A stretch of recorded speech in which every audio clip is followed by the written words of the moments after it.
A gente precisa ir, porque há uma reunião ali do vice-presidente Geraldo Alckmin com empresários sobre a questão relacionada a como o Brasil vai lidar com o tarifaço. Vamos acompanhar um trecho agora, por favor. Feliz com os cafés do Brasil.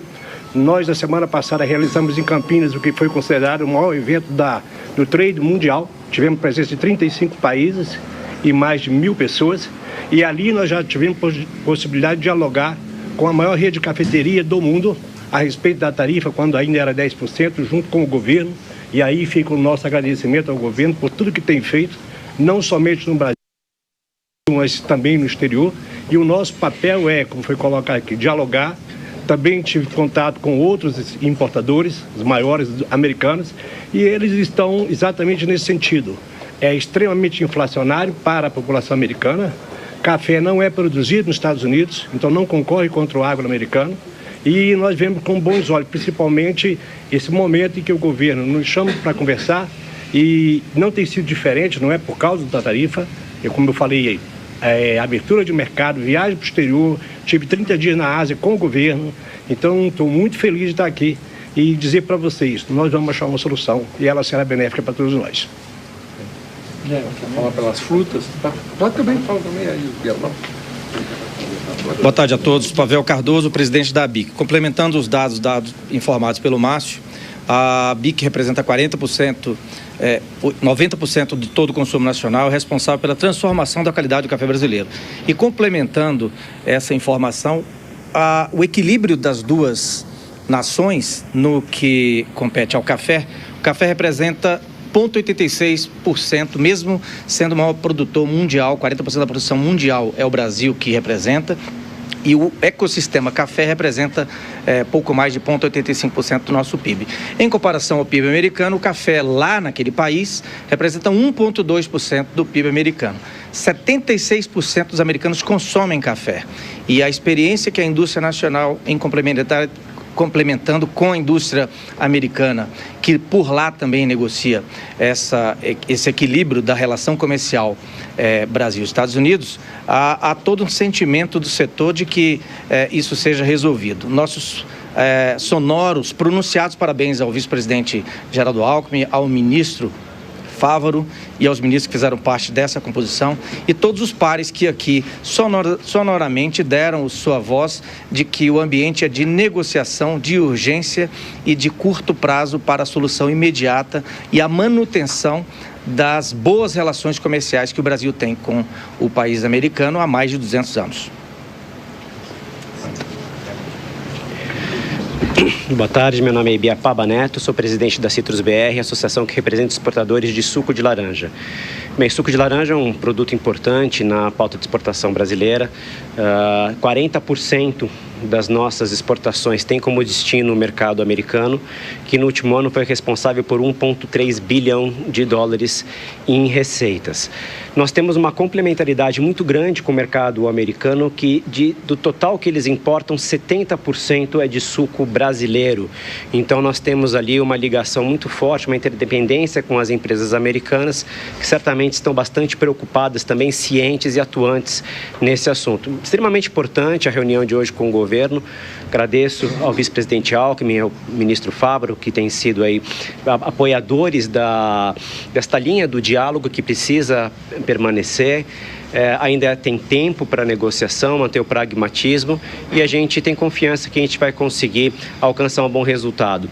O setor está bastante preocupado com isso, a safra está bem no começo, a safra começou praticamente no mês passado, em junho, vai até mais ou menos dezembro, janeiro, e a gente tem uma safra inteira para ser colhida, sem saber se o segundo mercado vai estar disponível ou não, porque a tarifa de 50% associada aos 415 dólares por tonelada que o setor já paga, inclusive a mais do que seus principais concorrentes, certamente inviabiliza. Então é isso, diálogo, negociação e pragmatismo. Obrigado. Eu sou Guilherme Coelho, presidente da Abrafrutas, Associação Brasileira dos Produtores e Exportadores de Frutas. Nós temos hoje cerca de 2,5 milhões de hectares de frutas e 5 milhões de empregos. Mas neste momento, o que mais nos afeta é a safra da manga para os Estados Unidos. São 2 meses e meio onde o Vale do São Francisco, que produz 90% de toda a manga do Brasil, está em pane. Por quê? Nós não sabemos o que fazer. Essa safra significa 2.500 containers de manga para os Estados Unidos. Essa safra foi planejada já há 6 meses, como todo ano fazemos. Está todo organizado em termos de embalagem. Isso engloba todos, os grandes, os pequenos, os médios produtores de manga. Nós já temos reservas nos navios, nós temos tudo organizado. Quem vai receber, os supermercados, enfim. E agora nós estamos bastante inseguros. Eu quero aqui parabenizar a iniciativa rápida do vice-presidente Geraldo Alckmin, do governo brasileiro, do ministro Fávaro, porque, infelizmente, nós, uma hora dessa, não podemos pegar essa manga e jogar na Europa. O preço vai desabar. Não tem logística para isso. Não podemos colocar essa manga no Brasil, porque vai colapsar o mercado. Então, urge uma definição, urge o bom senso, urge a flexibilidade, urge um pensamento global, um pensamento geral, para que nós possamos não ter que deixar manga no pé, desemprego em massa. E para isso nós precisamos estar atentos e dialogando, conversando. É assim que se resolve. Isso foi colocado inverso. Primeiro a taxação, a imposição e depois a conversa. Não é assim que se faz. Geralmente se conversa, exaure a conversa. Quando não dá mais, aí parte para outra coisa. Então eu creio que o diálogo vai fazer com que nós voltemos e, na minha opinião, eu fico sonhando que essa parte de alimentação seja tirada dessas taxações. O mundo hoje tem insegurança alimentar. São milhares de pessoas que hoje tomaram café da manhã e não sabem ou não sabiam que iam almoçar. Então, o alimento não pode entrar nessa taxação. Isso não é sério, não é pessoas que pensam na humanidade, que é muito importante. Quanto é a taxação hoje, no caso da manga especificamente? No caso da manga, não existia, é 10%. E aí parte para 50%. É inviável mandar manga para os Estados Unidos, não tem condição de jogar essa manga toda na Europa, não tem condição de jogar, e a safra está aí. A safra começa no dia 1º de agosto. Vamos lá? Um pouquinho. Tá bom. Muito obrigado.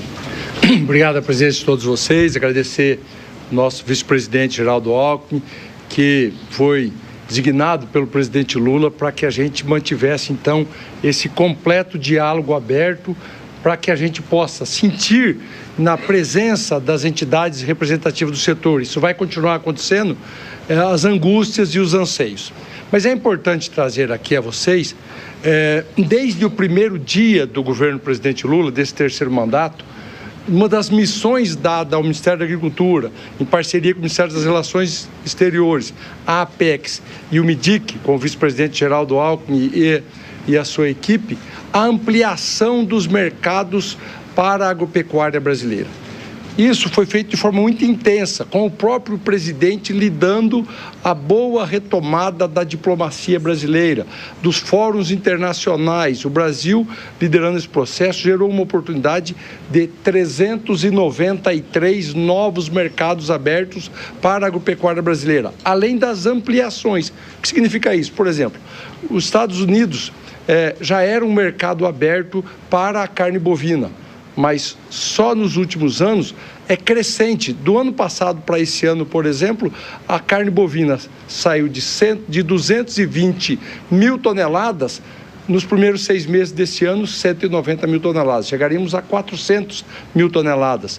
Para a China, foram 52 novas habilitações de plantas frigoríficas.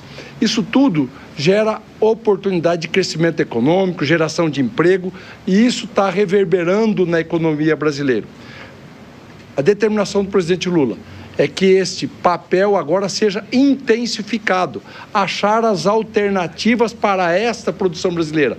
Quando a gente lança o maior plano safra da história desse país, que vem suceder os outros 2 recordes deste governo, com a super safra brasileira, é para que a gente possa abastecer o mercado local, combater a inflação de alimentos e excedentes para exportar, gerando crescimento. Nós vamos, então, intensificar a busca de alternativas, mas já no reconhecimento de que não é possível, em 10 ou 15 dias, dar destino a tudo isso que se produz no Brasil e é vendido para os Estados Unidos. O diálogo está aberto da parte brasileira, mas com respeito à soberania e com muita altivez. Pessoal, você acompanhou então a fala de vários representantes. Vamos ver se eles vão voltar para responder alguma pergunta. Está aí o vice-presidente Geraldo Alckmin saindo. Bom, pode trazer a fala aqui para a gente então, porque vocês viram ali. Houve uma reunião no Ministério conduzido pelo Geraldo Alckmin com vários representantes de associações brasileiras, principalmente de produtores e produtos que podem ser impactados agora. E o vice-presidente está falando mais uma vez. Vamos acompanhar. Da Fazenda, da Casa Civil, do Ministério das Relações Exteriores e regulamentou a lei da reciprocidade. Então temos a lei, o decreto agora regulamentando a lei e de outro lado o comitê instalado e para ouvirmos o setor produtivo. Ouvimos a indústria, agora o agro, agora no período da tarde, amanhã continua com empresários americanos e brasileiros, organizações do cooperativismo, CNA, CNC, outros setores que querem ser ouvidos. Então, acho que nós temos aí os próximos dias muito importantes para a gente reverter um quadro que não tem a menor lógica do ponto de vista econômico, nem comercial. É prejudicial ao Brasil e é prejudicial aos Estados Unidos. As ferramentas têm duas opções. Em que momento o governo... O presidente acabou respondendo apenas uma pergunta e está saindo. Então vocês acompanharam tanto ele quanto esses representantes de associações falando sobre as preocupações.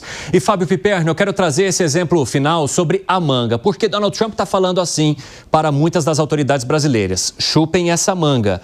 E o que a associação diz é, mas a gente precisa mandar essa manga para vocês, porque senão o prejuízo não só na produção de manga, mas em muitos outros produtos que são enviados, inclusive muitos deles aqui pelo estado de São Paulo, seriam enormes. Claro, porque vejam só, a gente está falando de um grupo, um universo muito grande de produtos. Então, por exemplo, se houver uma taxação sobre a soja, é óbvio que vai ser ruim para os sojicultores brasileiros. Só que ainda dá tempo. A soja, ela não vai estragar na semana que vem.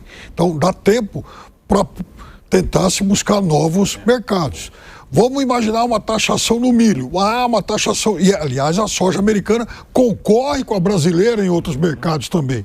E, inclusive, a China já manifestou a intenção de comprar mais soja do Brasil, até mesmo em represália às taxações impostas pelo governo Trump. No caso, por exemplo, do milho. Certamente, no caso do milho, o presidente Trump também está dando uma satisfação eleitoral até aos fazendeiros do estado de Iowa, que é um grande produtor e que vê nas fazendas do Mato Grosso o seu grande rival. Agora, como é que você vai, por exemplo, colocar um produto perecível, né, com a manga? A manga estraga. Então, alguém vai ter que arrumar uma alternativa para isso. E a safra está aí. E a safra está aí. Ela não pode esperar. Como é que vai se arrumar amanhã, depois, por exemplo, novos clientes para Embraer? Também, veja, vender avião não é uma coisa fácil. Então, cada produto, cada cadeia de produtos tem as suas especificidades. Por isso que no global é ruim para todo mundo. E não adianta, por exemplo, vamos então retalhar e vamos pôr mais imposto em carro americano importado. Tudo bem, é uma forma de retaliar, só que não vai resolver aí a questão do plantador local de manga.